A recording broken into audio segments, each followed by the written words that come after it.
Please follow along as I read Revelation 19, verses 17 through 21.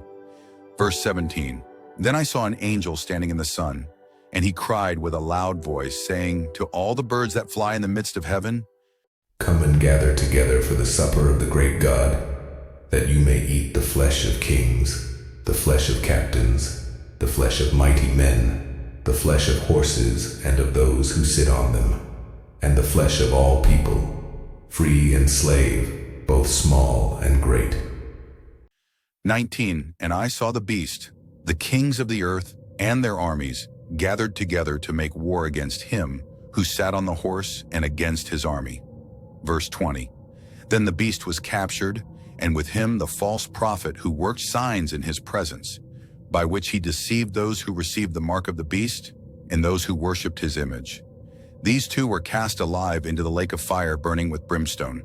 Verse 21, And the rest were killed with the sword which proceeded from the mouth of him who sat on the horse. And all the birds were filled with their flesh. The beast and his armies defeated. In Revelation 19, verses 17-21, we witness the dramatic culmination of God's justice and the ultimate defeat of rebellion. The rebellious forces are slain by the mighty word of Christ, showcasing his absolute authority and the fulfillment of God's righteous plan. This passage serves as a powerful reminder of God's sovereignty and the triumph of righteousness.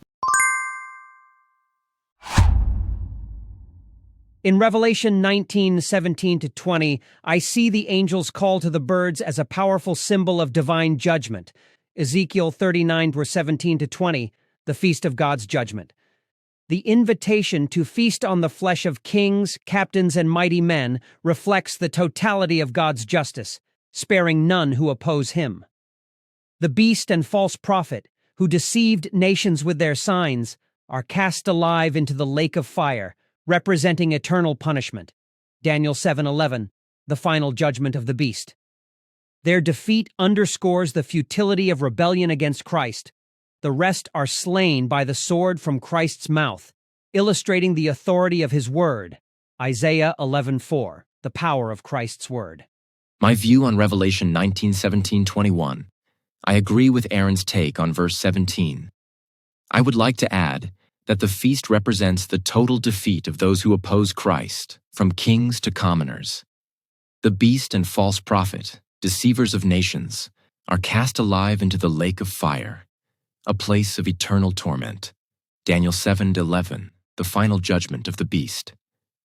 Their armies are slain by the sword from Christ's mouth, symbolizing the power and authority of his word. Isaiah 11:4, the power of Christ's word.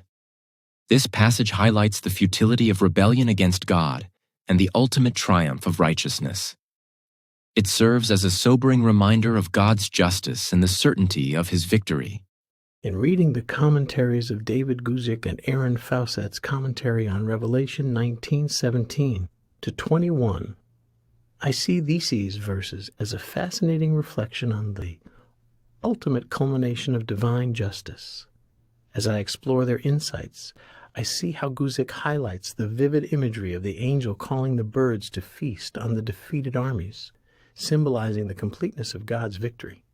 Faucet, on the other hand, emphasizes the stark contrast between human arrogance and God's sovereignty, underlining the inevitability of judgment upon rebellion against divine authority. Together, their perspectives deepen my understanding of the passage, inspiring awe and reverence for the power and justice of God. Please join us in person at Fellowship Bible Church, Middleburg, Florida. Until then, God bless.